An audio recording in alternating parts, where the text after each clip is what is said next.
Welcome to another edition of Uplifting Interviews with Total Strangers. We have a writer on board by the name of Denise. Hi. And she's heading off to San Francisco to have some fun with friends. Yes. And who do you write for?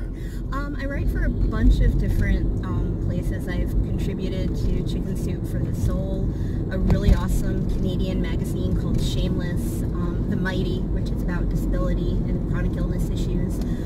Those are the ones I'm focusing on right now, but I've written for a bunch of others as well. So tell me about Chicken Soup for the Soul. I love that. That's a great name. They're very cool. They do a lot of different books focusing on lots of different stories. I contribute to them. I'm not on staff there, so very important disclaimer.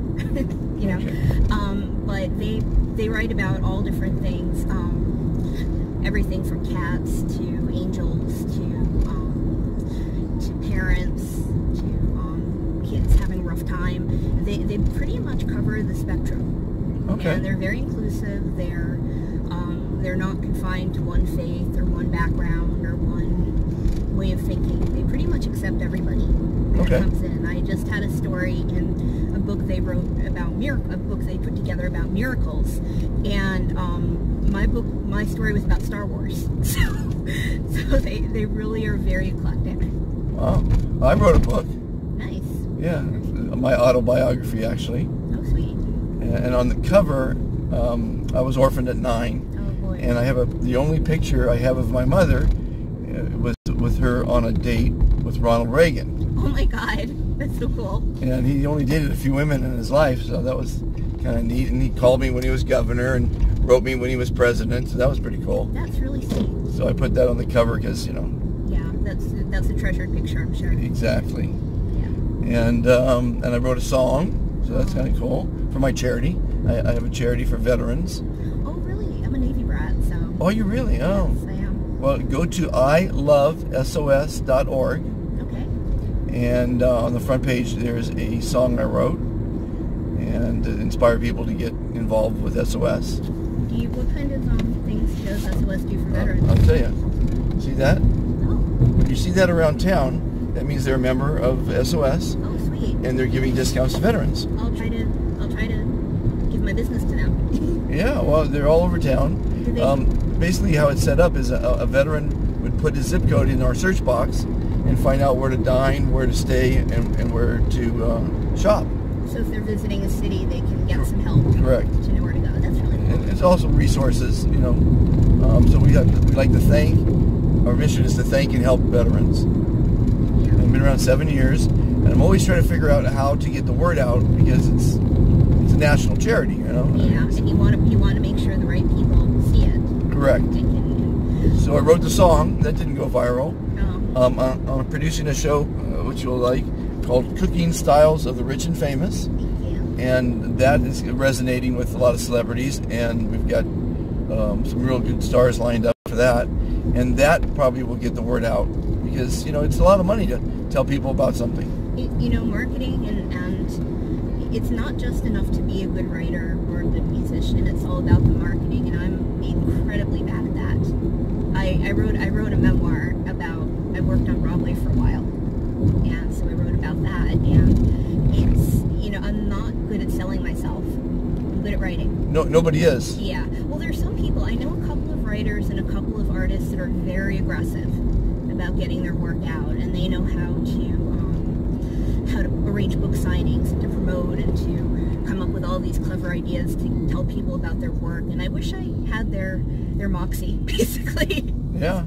And the best ones I know, it's a husband and wife team who write mysteries, and they were very proactive without being annoying. Right.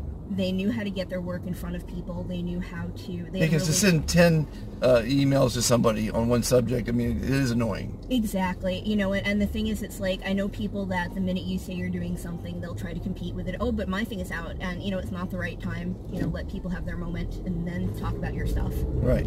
But, yeah, this husband and wife that I'm mentioning, they were just very, very good in it.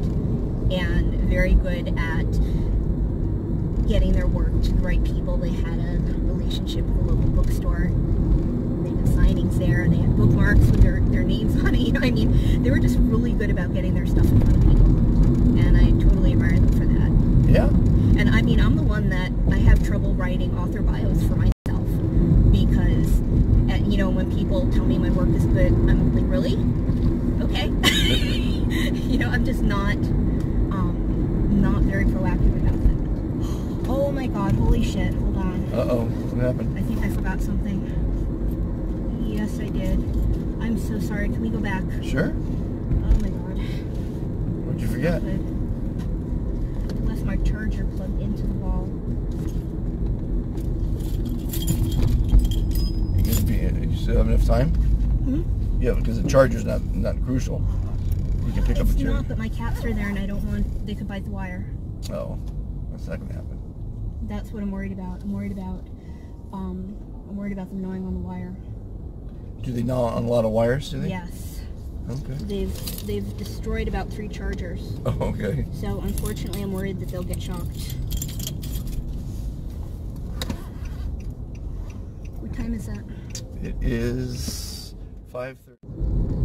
Okay, we're back with Denise, who we had to go back to her apartment so she could get the charger cord so the cats won't get electrocuted. Yeah. And she's telling me how smart her cats are. She's probably got the world's smartest cats. Tell us about that. They're super smart. They know, between the two, they're brothers. I have 2 brothers. Between the 2 of them, they know about 10 voice commands. They can sit, they can stay. They know, let's get up, don't do it. Up, one of them can get on its back legs. If you say open the door, they'll tap their hands on the, or they'll tap their paws on the doorknob. They can open zippers. They can get into bags. They can open boxes. One of them turned on the stove once, so almost set the house on fire. So they're so smart, it's scary. And you say you have to take the knobs off the stove now. Yeah, I have to take the knobs off the stove and then cover those because they'll still mess with them. So, and they know how to undo baby locks. And when I got the baby locks for the cabinets, which I actually only got because, you know, they tell you to earthquake-proof your house. You put the locks on the cabinets so things don't fall on you. So I get these locks and I'm putting them on the cabinets, and my smarter, they're both smart, but one of them is super smart. Merlin, his name is Merlin. He's a wizard in the name Vince. He sat on the counter watching me, and then he was putting his paws on the baby lock trying to do what I did. And he finally figured out a way to foil them. He couldn't get into them the way that they were intended, so he just kind of ripped them off the cabinet. Yeah. They are, like I said, they're very, very intelligent cats. And one of them I can get, he likes to talk, he likes the sound of his own voice. He'll just walk around the house yowling, and nothing's wrong. He just likes hearing himself talk. And I can actually get him to talk to my mom on the phone. Wow, what's he say? I'll call him. Well, it's just him yowling. But if I put her on speaker and I tell him to sing, he'll sing for her, basically. So what does it sound like when he sings? I can't reproduce it, but they're Oriental Shorthairs, which are basically kind of like Siamese cats. So if you've ever heard a Siamese cat, it almost sounds like a baby. It's actually very unsettling if you haven't heard it before. Huh. So it's just a very loud, very insistent kind of squall. And unfortunately, if you hear it all day, you kind of do want to rip your head off because it's very, very distinctive. It's you don't want to hear a Siamese cat talk all night. Or mine. But yeah, they're fun cats. They really are. How old are they? They are 8.5 years old.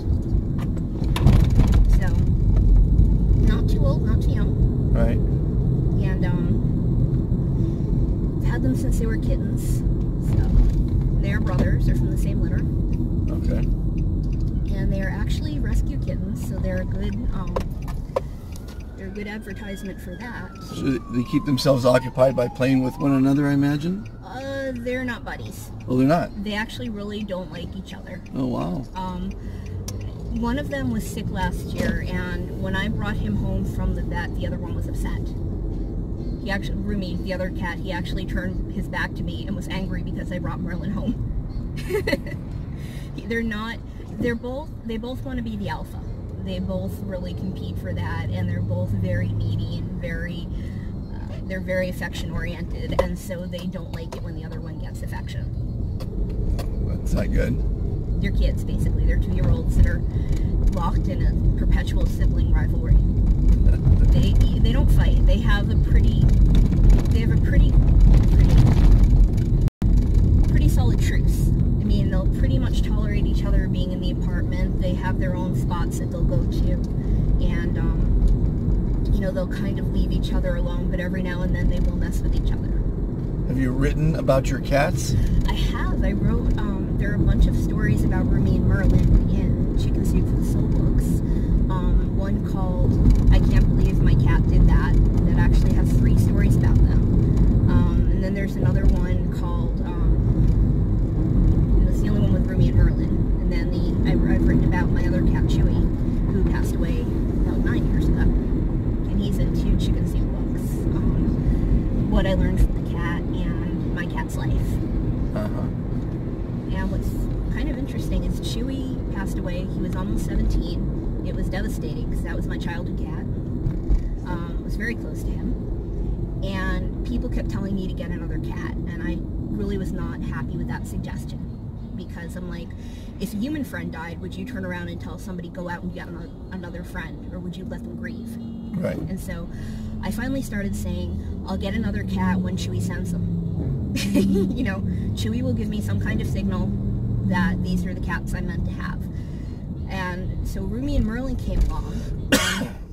Rumi I actually got, he had been very sick. His entire litter had been very sick. He had been in the hospital for about a month.